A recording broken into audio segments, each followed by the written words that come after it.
After I suffer from a miscarriage, Jude Dixon, my psychiatrist husband, hypnotizes me and seals my memories so that he can take his depressed patient, Maddie Pittman, on a vacation. For the next 3 months, Jude and our son, Oliver Dixon, keep Maddie company as they travel around together. Once they are finally done with the vacation, Jude decides to unseal my memories. Once again, I become a mother and a wife. But now, I no longer deal with the household affairs, nor do I nag their ears off. At first, Jude and Oliver think that I'm just trying to attract their attention out of spite by playing hard to get. They don't really care about my change in behavior at all.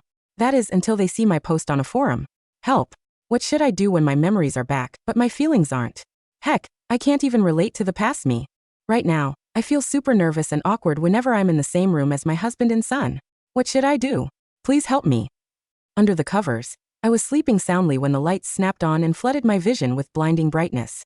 Jolted awake, I opened my eyes wide and saw a tall man with a straight posture standing by the door, wearing a pair of silver-rimmed glasses. His expression was utterly cold. It took a few blinks to realize that this was my husband, Jude Dixon. When he spoke, his voice was steady and emotionless. "Why are you sleeping in the guest room?" Clutching the covers, I sat up and forced a dry laugh. "I just got my memories back, so it feels strange. Let's just sleep in separate rooms for now. I need time to adjust." He nodded as if it didn't matter. "Suit yourself." Then he casually added, "You didn't call me today." I gave him a confused look. "Call you? Why would I? There's nothing I need to talk to you about." His demeanor cooled further as he replied, "In the past, you would have called me non-stop if I wasn't home by 10 p.m. As memories of my past behavior hit me, I cringed so hard I wanted nothing more than to crawl into a hole. "I'm sorry. That won't happen again." Looking at the embarrassing moments felt like an older and more mature version of myself stumbling across my middle school feed. It was so mortifying that my scalp tingled. The hypnosis into amnesia had happened because one midnight, I had called one of Jude's patients, Maddie Pittman.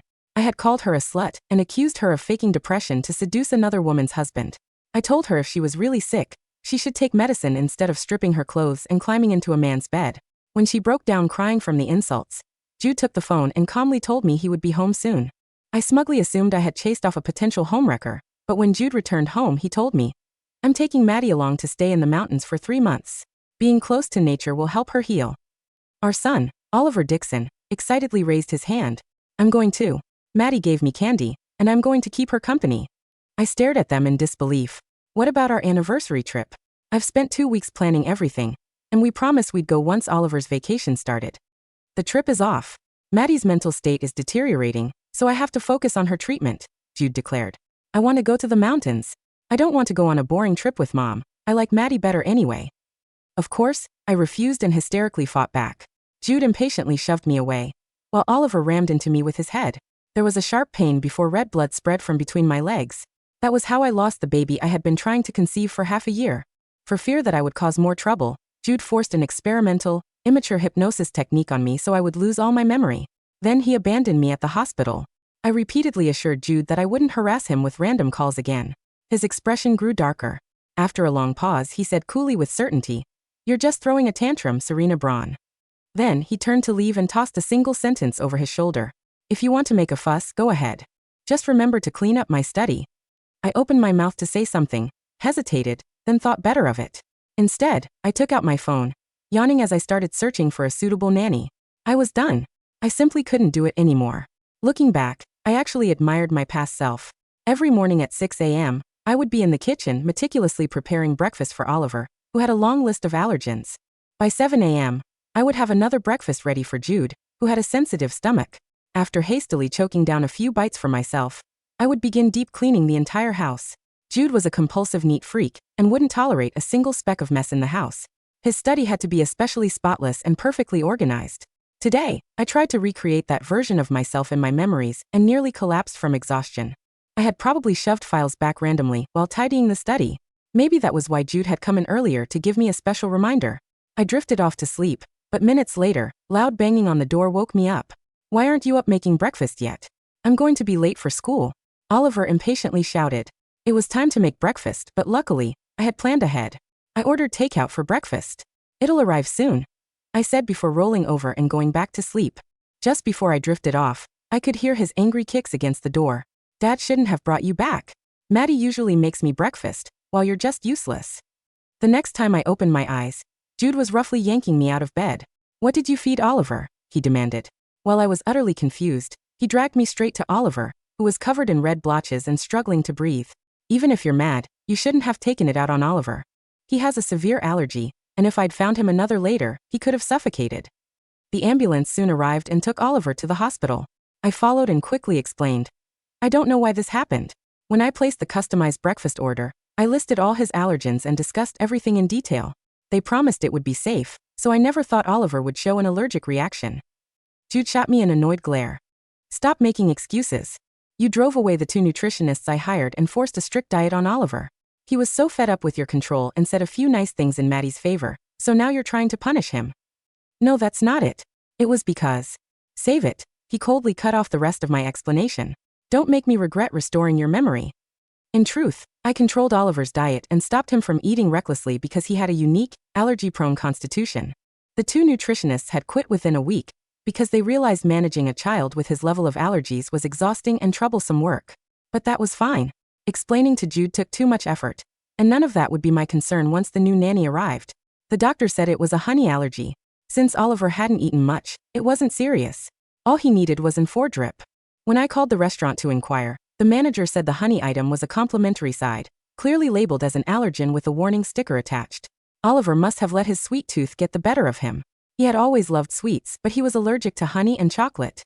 In the past, my strict rules kept him safe, and now accidents happened the moment I wasn't paying attention. Just as I turned to explain to Jude, a soft, warm weight suddenly wrapped around my legs. Serena. Isabel? What are you doing at the hospital? I squatted down in surprise and pulled Isabel Fraser into my arms. She was my little companion during my amnesiac days. During my time in the hospital, I was terrified and lost. It felt like someone had hollowed out a massive hole in my heart. I drifted through the days in a constant dazed state, and felt completely at a loss, like a piece of driftwood tossed about by a storm. I even struggled with the most basic tasks. Isabel was the one who had patiently taught me, as if she were guiding a preschooler. She stayed with me, talked to me, and kept me company, so I felt less lonely in the hospital. She fell off the swing while playing and hit her head, so we're here to get it checked, her uncle Frederick Moss explained. His eyes lit up when he saw me, as if he was clearly pleased. Oh no, are you okay? Does it hurt? I worriedly ruffled Isabel's hair. She hugged my neck and nuzzled my cheek. I'm okay. I just really missed you. I missed you too. As Frederick watched us tenderly, his refined features softened into a trace of concern. Why are you here? Are you sick? Is everything all right? I'm fine. My son had an allergic reaction, so we came to the hospital. Oh, that's good, he said with a relieved sigh, then quickly corrected himself. Wait, that's not what I meant. Is your son okay? I couldn't help laughing. He's fine. He just needs For. Frederick was about to say more when Jude's angry voice rang out behind us. Serena. I turned around to see Jude's gaze shift from Frederick to my face. The smile on my face made him frown. Oliver's crying. I immediately looked over at Oliver. The swelling on his face had partially subsided. Maybe the allergic reaction was too uncomfortable, because his eyes were full of tears. Crying, he angrily and anxiously pointed at Isabel. Who is she? This is Isabel. She kept me company while I was in the hospital. Stop crying now. It'll feel uncomfortable if tears get on your skin. Besides, as the older one, you should set a good example for the little one. Something about my words seemed to make him even angrier because he started crying and shouting. I don't know her. Get out. I don't want you taking care of me. Oliver had never liked me. He had tried to kick me out of his room more times than I could count. Seeing him get so worked up that blood started backing up into his For tube, I turned around and immediately walked out. I didn't stick around to see him pull a face and start sobbing harder the moment I was gone. After raising the pay several times, I finally found a nanny who was willing to come in for a tryout. I told Jude and Oliver in advance. I found a suitable nanny who'll come by later. Since you'll both be home, you can see if she fits. Oliver, who had been inexplicably quieter and less hostile since the hospital incident, spoke up in a small voice. Mom, I thought you didn't like having strangers in the house. It felt like a lifetime since he had called me Mom. Usually it was just hey you or my name. Whenever I scolded him, he would just get more rebellious and say he didn't like a mom like me, and that Maddie was 1,000 times better. For a second, I was so startled that goosebumps crept up my skin. I brushed aside the discomfort and let out a dry laugh. Having a nanny will make things easier. Jude adjusted his glasses and chimed in. It's probably for the best that you're taking a break, but... He gave a light snort and continued. Don't find some ridiculous excuse to fire her once she's here, like claiming she's trying to seduce me. The mention of my embarrassing past made me cringe so hard my scalp tingled. That was just what being helplessly in love had done to me.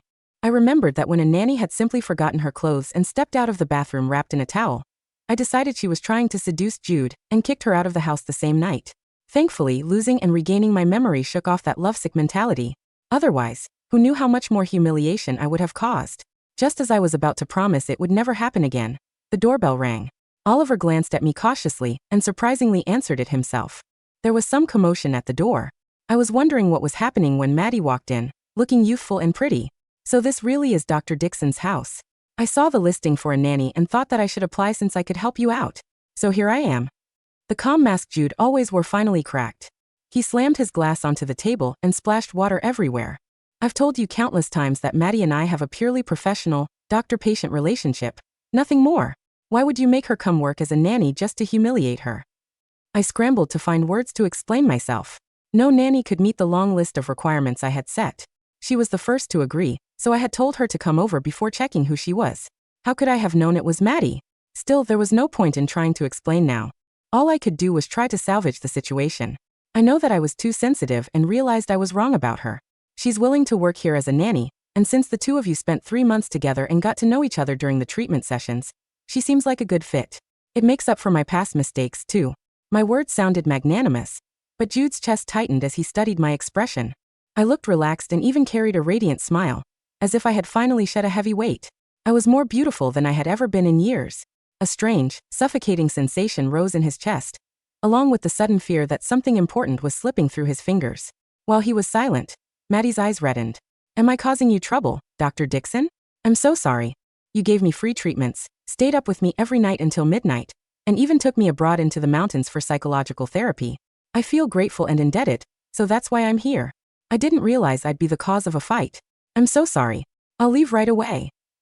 After all that explanation, of course, Maddie stayed. Jude even went out of his way to warn me to remember what I had said and not make things tough for her on purpose. With that, he gently brushed my cheek and murmured in a low voice, "You don't have to force yourself to behave just to please me, Serena. I'm used to the noisy you. I changed the sheets in the master bedroom to your favorite set. Come back and sleep in the room tomorrow." His words seemed to ring a bell in my mind. They brought me back to the times in college, when Jude was the campus star. He had good looks and was cool and brilliant in his studies. So when I finally managed to win him over, I was so thrilled that I announced it to the world and staked my claim everywhere. I even yelled at the ladies who gave him love letters. It drew a lot of gossip and mockery. People said Jude and I were completely mismatched, that I behaved like a shrew, and that we would sooner or later break up. I was upset for 2 days. Jude heard about the comments. For the first time, he skipped class to find me and pulled me into his arms. "I like how noisy you are. That means you love me very much." But after we got married, my constant jealousy and tantrums wore him down. He went from comforting me to thinking I was too insecure, and eventually grew annoyed. He grew colder with every passing day until he finally scrawled a single line of diagnosis on the psychological evaluation form assessing my mental state. Perimenopausal shrew. Goosebumps rose all over my arms again. That was when a sudden thought struck me. Jude probably wanted the spacious guest room for Maddie. The next day, I swapped rooms with her and moved into the nanny's room myself. But Jude's eyes darkened with suppressed, simmering anger. He was so distracted that he didn't even notice the coffee in his cup splashing scalding liquid onto Maddie's arm. That evening, he took Maddie into his study and even shot me a look just before he entered the door, but I kept scrolling through my phone unbothered. No one in the house but me, not even Oliver, was usually allowed in the study, but she was Maddie, so exceptions were unsurprising. Later, Jude started to enjoy making comparisons. He would praise her cooking as better than mine, how she kept the house cleaner than I did, and how she organized the study more efficiently than I ever had. I rolled my eyes in exasperation. He could praise Maddie all he wanted since she did a great job, but was it necessary to drag me down while he was at it? Seeing that I wasn't giving him the reaction he craved, his mood grew darker. I found it baffling and soon couldn't stand being in the same room as him. "Maddie just gave me a piece of candy, Mom. Can I eat it?" Oliver, who had been uncharacteristically quiet these days, asked while holding up a wrapped candy. "Eat it if you want," I replied without looking up from my phone. "But it's a nougat cluster." So, he suddenly burst into loud, frantic sobs. "Don't do this, Mom. Don't stop caring for me. I'm allergic to nuts, and you never used to let me eat them. I know that I've messed up. You were always doing what was best for me, so don't ignore me. I promise I'll behave from now on." My mind genuinely took a moment to catch up. Since recovering my memory, I had often been slow. Things I used to keep burned into my memory were slowly fading. Watching Oliver break down into a pathetic mess, I was completely at a loss and turned to Maddie. "Maybe you should comfort him. He's always liked you. As she pulled him into her arms to soothe him, I seized the chance to make a quick exit and leave his wailing behind me. The woman I used to be would have felt a sharp pang of distress or guilt at the sight of his tears. But as I pressed a hand to my chest, I now felt nothing. During my amnesiac days, I would sometimes cry for no reason. My heart would ache so deeply that I couldn't sleep for nights. Perhaps I had simply run out of tears. My emotions had been drained dry, and I no longer had the strength to care. That evening, Jude went into the bathroom to shower. Minutes later, he called out, "Serena, bring me my bathrobe." I was painting my nails and didn't want to ruin the polish, so I looked over at Maddie. "Can you do it?" "I'm busse." Maddie's cheeks flushed red, and a shy, youthful glow lit up her eyes. She bit her lip and nodded. "Of course. If Dr. Dixon needs help, I'm happy to do whatever is necessary." After she went in, I didn't give it a second thought and focused on admiring my manicure. But moments later, a roar of pure fury erupted from the bathroom. "Get out!" It was followed by the sharp, crystalline crash of a fist shattering a glass pane. Seconds later, Jude's hand dripped blood as he stomped toward me in rage. "What the hell are you playing at, Serena?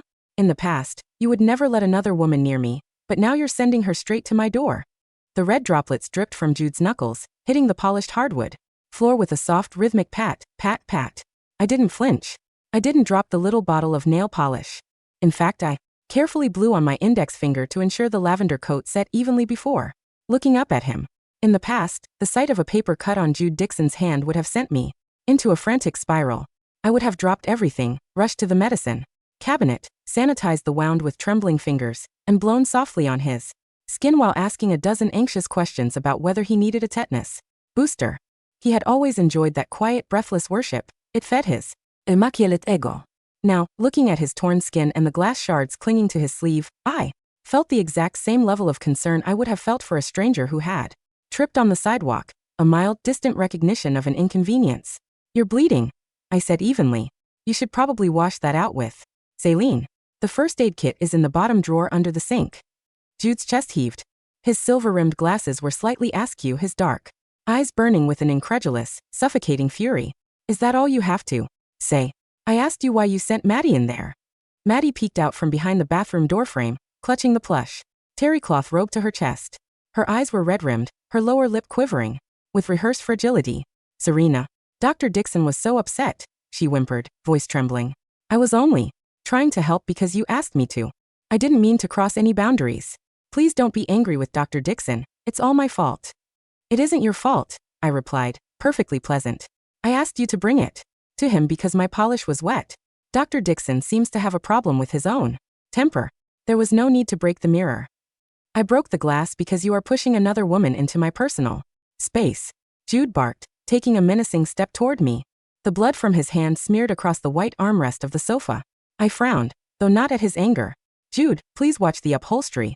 That fabric is difficult to spot clean, and since I won't be doing the deep cleaning anymore, it's just going to stay stained." Jude froze. He stared at me as if I had spoken in fluent ancient Greek. His jaw worked silently, searching for the screaming shrew he had spent 8 years mastering. The insecure woman whose strings he could pluck with a single cold glance. Instead, he found only a polite, hollow shell of a roommate who didn't want blood on the couch.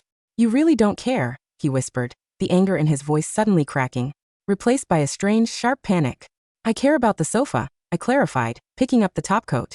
"And your hand needs bandaging. If you get an infection, you won't be able to write prescriptions for your clinic. That would be financially irresponsible." Oliver came running down the hall, alerted by the shouting. He took one look at Jude's bloody hand, then at Maddie cowering in the hallway, and finally at me, sitting peacefully with my nail polish. "Mom," Oliver screamed, stomping his small foot. "Look what you did to Dad. You're so mean. You're always making everyone mad. I hate you." In the past, those two words, "hate you," from my own flesh and blood would have driven a dagger through my heart. I would have spent the night weeping in the pantry, wondering where I had failed as a mother, baking his favorite allergy-safe sugar cookies at 2 in the morning just to earn a begrudging smile. Now, I looked at the 7-year-old boy whose skull had rammed into my belly 3 months ago, triggering the hemorrhaging that flushed his unborn sibling down a hospital drain. "Oliver," I said gently, as if speaking to a neighbor's ill-mannered child. "Using an indoor voice is a basic rule of this house.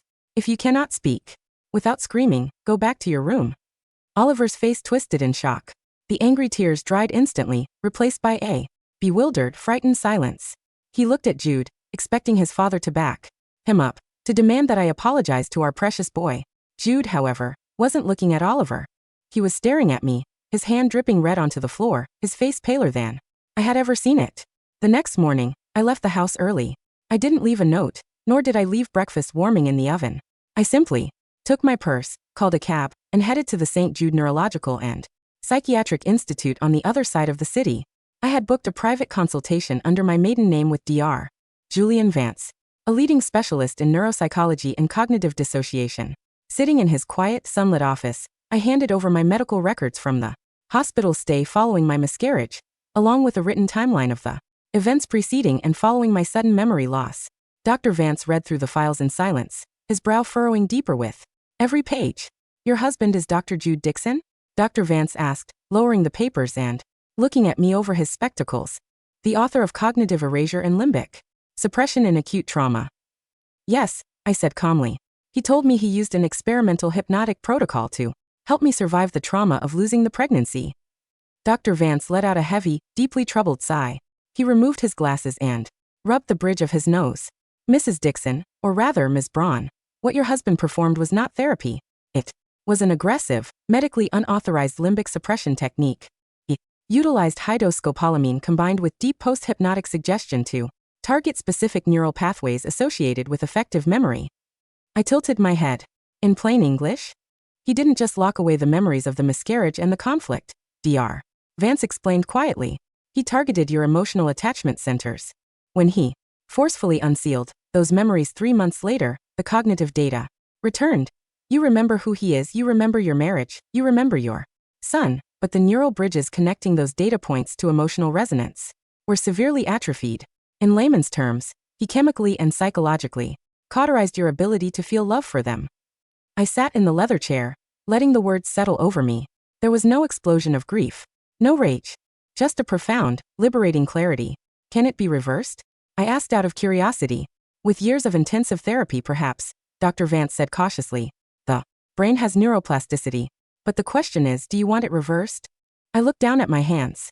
They were smooth, no longer cracked and red from scrubbing Jude's floors with bleach. My shoulders were relaxed. For the first time in 8 years, I didn't feel the crushing weight of someone else's mood dictating my right to breathe. "No," I replied, meeting his eyes with a faint, genuine smile. "I don't think I do. But I would like a comprehensive diagnostic report detailing the unauthorized medical procedure, the chemical suppression, and the resulting psychological trauma, certified for legal proceedings." Dr. Vance's eyes sharpened. "You're planning to file a complaint with the state medical board." "A complaint, a malpractice suit, and a petition for divorce," I said smoothly. "A woman who doesn't love her husband has no reason to protect his medical license." When I returned to the Dixon residence in the afternoon, the house was in absolute shambles. The pristine, sterile aesthetic Jude had spent years obsessing over had completely evaporated. In the entryway, 2 of Oliver's muddy sneakers lay discarded on the white rug. The kitchen smelled faintly of burnt garlic and scorched milk. Sitting at the dining table, Maddie looked like she was on the verge of a nervous breakdown. Her hair was disheveled, her apron stained with red sauce. Oliver was sitting opposite her, wailing at the top of his lungs, his face covered in hives. "I don't want this soup," Oliver screamed, shoving a ceramic bowl off the table. The bowl shattered on the floor, splattering thick, creamy chowder across the baseboards. "I told you I can't have dairy. Mom always uses oat milk. You're trying to poison me." "I didn't know," Maddie sobbed, clutching her head with her hands. "The carton said lactose-free. I thought it was safe." "Dr. Dixon, please tell him I didn't mean to." Jude was standing by the stove, his bandaged right hand clumsily trying to scrape burnt grilled cheese from a cast iron pan. He was wearing his tailored suit trousers, but his shirt was wrinkled and stained. He looked like a man who hadn't slept in 48 hours. When the front door clicked shut, all 3 pairs of eyes snapped toward me as if the Messiah had just walked through the threshold. "Serena." Jude practically dropped the spatula. "Where the hell have you been?" Oliver had another allergic reaction. "Maddie doesn't know how to work the induction stove, and you weren't answering your phone." "I had an appointment," I said mildly, hanging my coat in the closet. "Mom." Oliver scrambled off his chair, running toward me with tears streaming down his swollen cheeks. He reached out to grab my skirt. "Mom, my throat feels itchy. Give me the pink medicine. Make her leave. I want you to make the potato soup." In the past, I would have dropped my bag, scooped him into my arms, administered the antihistamine within 30 seconds, and spent the next 3 hours rocking him in the rocking chair while singing his favorite lullabies. Instead, I took half a step back, smoothly dodging his sauce-covered fingers so they wouldn't ruin my beige wool trousers. The antihistamines are in the upper cabinet, second shelf, behind the vitamins, I told Jude, pointing across the room. Oliver is 7. He knows how to swallow 2 teaspoons with water. You're a doctor, Jude, surely you can measure 10 milliliters. Jude stared at me, his eyes wild. Serena, look at him. He's crying for his mother. Don't you have a shred of maternal instinct left? Maternal instinct requires emotional reciprocity, Jude, I said pleasantly. Oliver spent the last 3 months telling everyone he preferred Maddie. Said I was useless and that he wanted a new mom. I am simply respecting his autonomy. I didn't mean it. Oliver shrieked, his voice cracking into high-pitched hysteria as he realized I wasn't bending. I was just mad because you wouldn't let me have candy. Mom, please. Look at my face. It hurts. Then ask your father for the medicine, Oliver, I said softly, looking down at him with the cool detachment of a school principal. Crying loudly will only increase your heart rate and accelerate the histamine reaction. Go sit on the sofa. I walked past the weeping child, past the frantic nanny, and past my shell-shocked husband, heading straight for the stairs. Serena, stop right there. Jude roared, his voice echoing through the open foyer. We need to talk. Right now. I'm tired, Jude, I replied without stopping. If you need someone to clean up the chowder, you're paying Maddie $4,000 a month. That falls under her job description. I closed the guest room door behind me and turned the lock with a satisfying click. That night, the house was unusually quiet. Oliver had cried himself to sleep after Jude finally managed to locate the medication. Maddie had locked herself in the nanny's room, sniffling loudly. Enough for everyone to hear, waiting for Jude to comfort her. Jude, however, didn't go to Maddie. At 1:30 a.m., while I was sitting in bed reading a novel on my tablet, I heard the faint rhythmic clicking of keys from Jude's study down the hall. A few moments later, a heavy thud shook the hallway floor, followed by the sound of rapid, unsteady footsteps approaching my room. The doorknob rattled violently. Serena, open the door. Jude's voice was hoarse, trembling with an emotion I couldn't quite identify, not anger, but pure, unadulterated terror. I didn't move. It's late, Jude. Go to sleep. Open the door, or I will take the hinges off, he yelled, slamming his shoulder against the wood.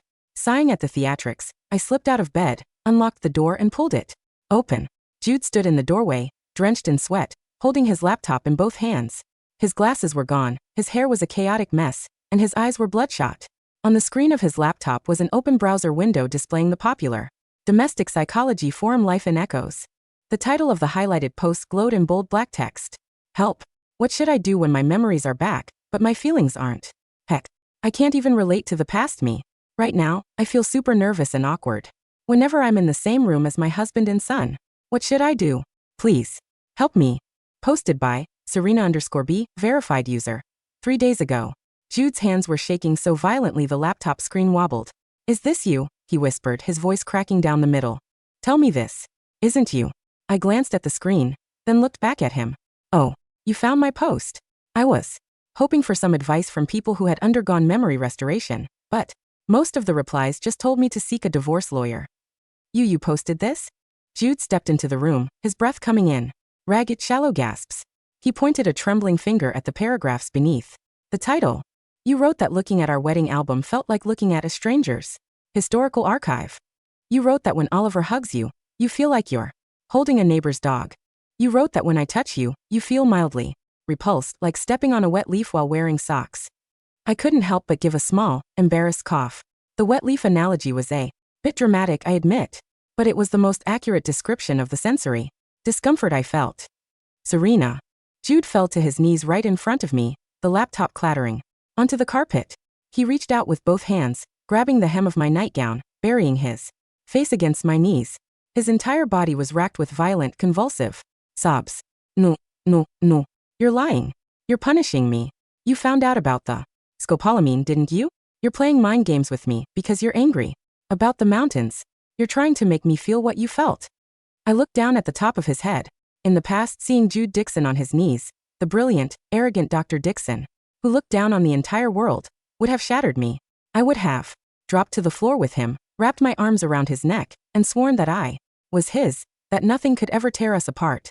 Now, my only thought was that his damp forehead was making the fabric of my nightgown cold. Jude, I said, my voice as calm and flat as a frozen pond. I don't play mind games. That was your specialty, wasn't it? Hypnotizing your grieving wife so you could play happy family with your pretty little patient.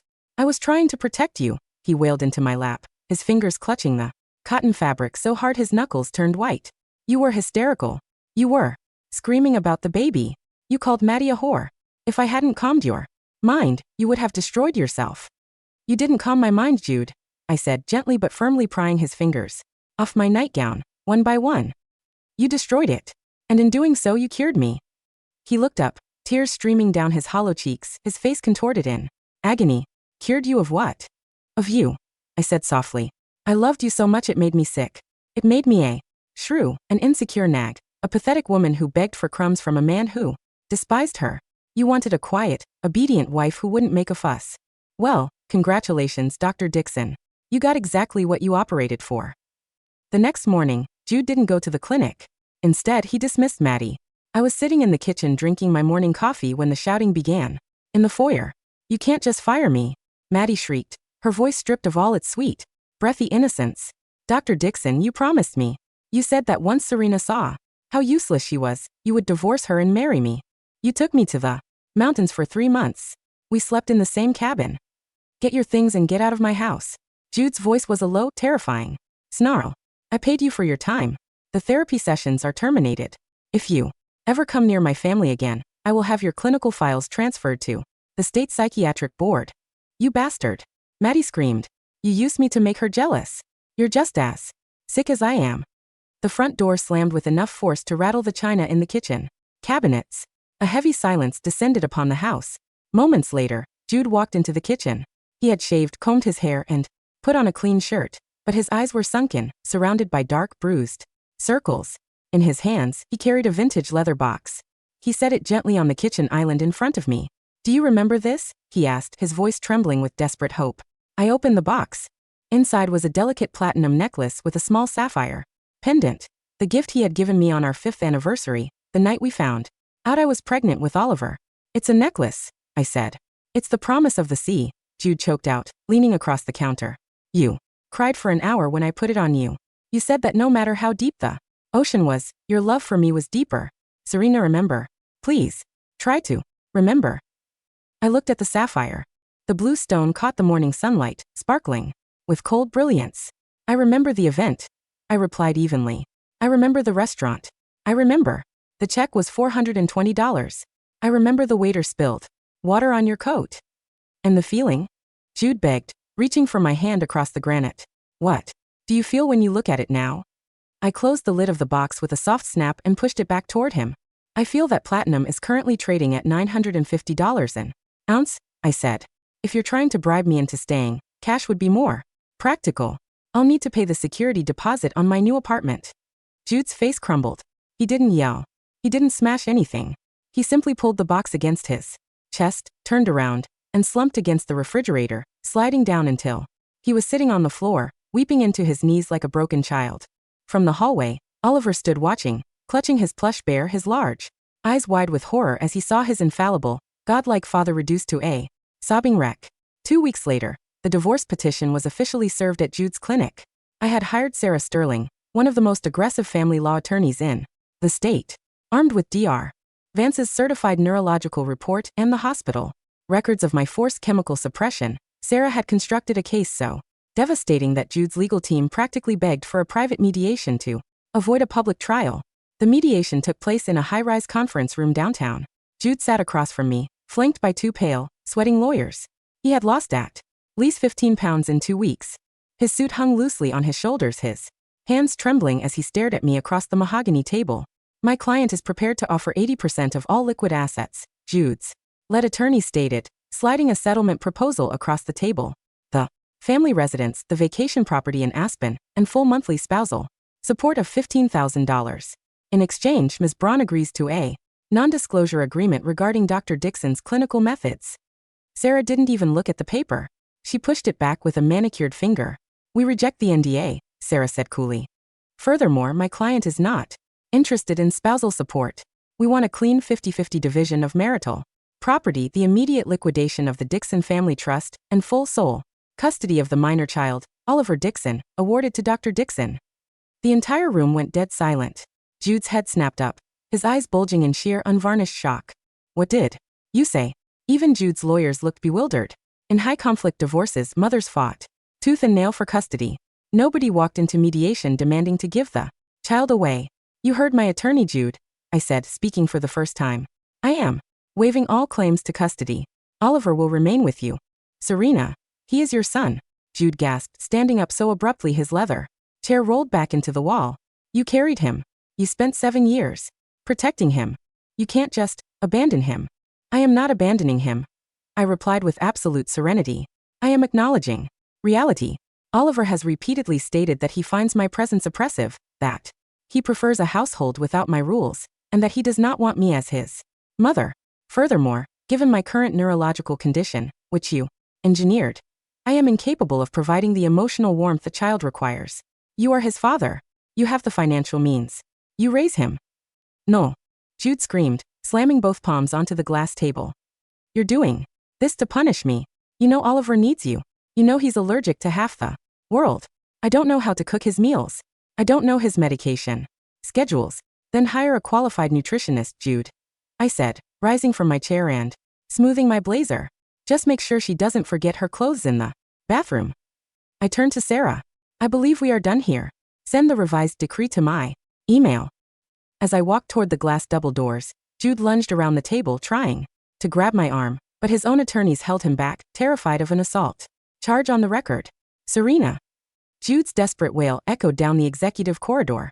Serena, please, don't leave me alone with this. I can't do it. I don't know how to be a father without you. I didn't look back. Moving into my new apartment felt like taking my first full breath of oxygen. After years of breathing through a narrow straw, it was a bright, 2-bedroom loft in the historic district with exposed brick walls, towering windows that let in the afternoon light, and hardwood floors that didn't need to be bleached every morning. I had reconnected with my old university professor, Dr. Evelyn Cross, and accepted a position as a senior research editor for the Journal of Comparative Psychology. The work was intellectually stimulating, the pay was generous, and my colleagues treated me with professional respect. One Saturday morning, while I was sitting at a street cafe enjoying an espresso, a familiar voice called out my name. Serena. I looked up to see Frederick Moss walking toward me, holding little Isabel by the hand. Frederick was wearing a soft charcoal sweater, looking relaxed and handsome. Isabel, dressed in a bright yellow sundress with matching ribbons in her hair, immediately broke free from her uncle's grip and sprinted into my arms. Serena, I found you, she giggled, wrapping her little arms around my neck and burying her face in my shoulder. Hello, sweetheart, I laughed, hugging her back. The strange thing was, with Isabel, I didn't feel that suffocating awkwardness I felt around Oliver. Isabel didn't demand that I be her savior. She didn't carry the baggage of my past humiliation. She was just a sweet, bright child who liked my company. Frederick pulled up a metal chair, smiling warmly as he sat down. I hope we're not interrupting your morning. Isabel saw you through the window and practically dragged me across the street. Not at all, I smiled, ordering a strawberry pastry for Isabel. How is her head? Any lingering dizziness from the swing incident? Completely healed, Frederick said, his gaze lingering on my face with gentle appreciation. You look different, Serena. Radiant. Lighter. I got divorced, I said simply. Frederick blinked, surprised by my bluntness, but then a slow, respectful smile spread across his lips. Congratulations. That sounds like a long overdue liberation. It is, I agreed, taking a sip of my coffee. For the first time in my life, I am living for myself. We spent the next 2 hours talking about art, literature, and Isabel's hilarious attempts at learning ballet. For the entire 2 hours, not once did Frederick ask me to fetch him a napkin. Not once did he critique my opinions. Listened with genuine interest, his eyes bright with intelligence and quiet warmth. When we finally parted ways, Isabel kissed my cheek. Will you come to the park with us next week, Serena? I looked at Frederick, who was watching me with hopeful eyes. I would love to, I replied. While my life was blooming into sunlight, the house on Elmwood Drive was descending into Dante's ninth circle of hell. Without my constant, invisible labor holding the household together, the reality of Jude's domestic incompetence came crashing down with catastrophic force. Within 3 months, Jude had gone through 4 different nannies. The first quit after 3 days because Oliver threw a tantrum and hurled a ceramic mug at her face. The second was fired by Jude because she forgot to alphabetize the medical journals in his study. The third quit after Oliver suffered an acute asthma attack when she accidentally used peanut oil to fry his chicken. The fourth nanny, hired through an expensive elite agency, lasted 2 weeks before walking out mid-shift, leaving behind a scathing voice message. Dr.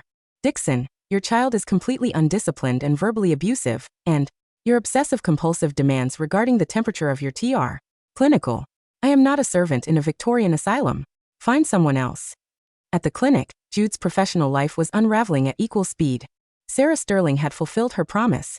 While we didn't file a public lawsuit, she submitted a comprehensive 40-page dossier to the State Medical Ethics Board regarding Jude's unauthorized use of experimental limbic suppression on a non-consenting spouse. The board opened a formal investigation. Jude's clinical privileges at St. Jude's were suspended pending a full psychiatric evaluation.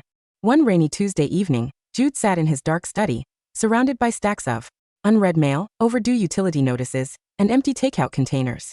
The pristine house smelled of stale grease and sour laundry. Oliver walked into the study, wearing mismatched socks and a dirty pajama shirt.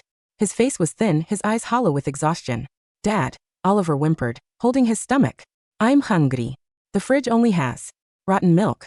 Jude looked up from his desk, his eyes glassy and bloodshot. Order pizza. Oliver, you know how to use the tablet. I can't eat pizza. Oliver screamed, burst into tears of pure frustration. The cheese has dairy. The crust has gluten. I told you 10 times. Why don't you know anything? Mom always made the rice bowls. Mom always knew what I could eat. Stop talking about your mother. Jude roared, slamming his fist onto the desk, knocking over a cup of cold coffee. Your mother abandoned us. She doesn't care if you starve. She doesn't care if I lose my license. She's out there having coffee with other men while we rot in this house. Oliver flinched, shrinking back against the bookshelf, his small body trembling. In terror. She didn't abandon us. Oliver sobbed, the realization finally breaking through his spoiled, childish mind with devastating clarity. We pushed her. I hit her tummy. You shoved her on the floor. We killed the baby, Dad. That's why she doesn't love us anymore. Jude went completely rigid. The words hung in the stale air of the study like toxic gas. We killed the baby. Jude looked down at his trembling hands, the hands of a healer, the hands of a brilliant psychiatrist who had calculated every variable, controlled every emotion, and orchestrated every outcome. And in that moment, in the dark, filthy room, Jude Dixon finally realized that the monster who had destroyed his family was not Serena's jealousy nor Maddie's seduction. It was himself. 1 year later, the annual gala for the National Association of Behavioral Sciences was held in the grand ballroom of the Bellevue Hotel. I attended as the guest of honor and keynote speaker, having published a groundbreaking paper on ethical boundaries in neurohypnotic therapy and limbic recovery, which had garnered international acclaim. I wore a floor-length emerald silk gown, my hair swept up in an elegant chignon that framed my diamond earrings. Walking beside me was Frederick Moss, looking impossibly distinguished in a tailored tuxedo, his hand gently resting on the small of my back. We were laughing about a funny comment Isabel had made earlier that day when the crowd parted near the entrance of the ballroom. Standing by the coat check was Jude Dixon. He looked like a ghost of the man I had once married. His hair was heavily streaked with gray, his face lined with deep, permanent creases of stress. His tuxedo was out of season, slightly frayed at the cuffs. Since losing his medical license 6 months ago, he had been reduced to working as a low-level research assistant for a pharmaceutical archive in the suburbs. Standing beside him was Oliver, dressed in a suit that was clearly 2 sizes too small, his shoulders hunched, his eyes fixed nervously on the floor. When Jude saw me, his breath caught in his throat. He took 3 stumbling steps forward, ignoring the curious glances of the surrounding guests. Serena, he whispered. I paused. I didn't tense up. I didn't hide behind Frederick. I offered Jude a polite, professional nod, the exact same nod I would give to a distant colleague whose name I couldn't quite remember. Dr. Dixon, I said pleasantly. Good evening. Jude's face twisted in agony at the formal title. He looked at Frederick, then at Frederick's hand on my back, and finally down at my radiant, peaceful face. Serena, Oliver is here. Jude choked out, his voice cracking. He won second place in the regional science fair last week. He built a model of the solar system. He wanted to show you. Oliver looked up, his large, tear-filled eyes searching my face with a desperate, heartbreaking hunger. I remembered that Jupiter has 79 moons, just like you taught me. I looked at the boy. He was growing taller. His allergies had clearly forced him to learn some level of self-control. His skin was clear, though he looked tired and anxious. I felt a faint, mild sense of approval. The same feeling a teacher has when seeing a former student perform well on an exam. That's very impressive, Oliver, I said kindly, keeping my tone warm but distant. You should be proud of your hard work. Keep studying hard. Oliver's lower lip began to tremble. Mom, aren't you coming home? Dad said if I won the science fair, you might come back to make dinner. The entire surrounding circle of guests fell silent, watching the quiet drama unfold. I squatted down so I was at eye level with Oliver. I didn't touch him, but I kept my expression gentle and honest. Oliver, I said softly, the house on Elmwood Drive is your home with your father. My home is somewhere else now. Mothers and fathers sometimes live in different worlds, and that's okay. You have your father to take care of you, and you are learning to be a strong, responsible young man. But I miss you, Oliver sobbed, tears spilling over his cheeks. I miss the potato soup. I miss the bedtime stories. I'm sorry I hit your tummy, Mom. I'm so sorry. Please come home. Jude dropped to one knee beside his son, his eyes wild with tears, grabbing my hands in front of the entire ballroom. Serena, please, Jude begged, his voice breaking into a ragged, pathetic wail. Look at him. Look at us. I know I was a monster. I know I destroyed everything. But I've changed. I go to therapy every week. I don't touch scopolamine. I will give you everything. I will sleep on the floor. Just let us have our wife and mother back. The security guards began to move forward, but Frederick raised a calm hand to signal them to hold. I looked at Jude's hands clutching mine. I looked into his eyes, the eyes of the man I had once worshipped, the man for whom I had torn down my own dignity, the man whose approval had been my entire universe. And as I searched my heart, searching every corner of my soul for even a single ember of anger, hatred, or lingering sorrow, I found nothing, not a single spark. It was as vast, quiet, and peaceful as an empty sky. Jude, I said, gently pulling my hands free from his grip. Yes, Serena? He breathed, looking up with a pathetic, dying man's hope. I had a miscarriage a year ago, I said, my voice carrying clearly through the quiet ballroom. And on that day, the Serena who loved you died in that hospital bed. The woman standing before you today does not know you. She does not hate you. She simply has no place for you in her life. I stood up, smoothed my emerald gown, and took Frederick's arm. Take care of your son, Jude, I added softly. That is the only penance left for you. Without waiting for an answer, I turned on my heels and walked toward the grand dining hall, the sound of classical music welcoming us into the bright, warm light. Behind me, in the middle of the crowded corridor, Jude Dixon collapsed onto the carpet beside his weeping son, burying his face in his hands, finally understanding that the memory he had erased was not just her past. It was his only future.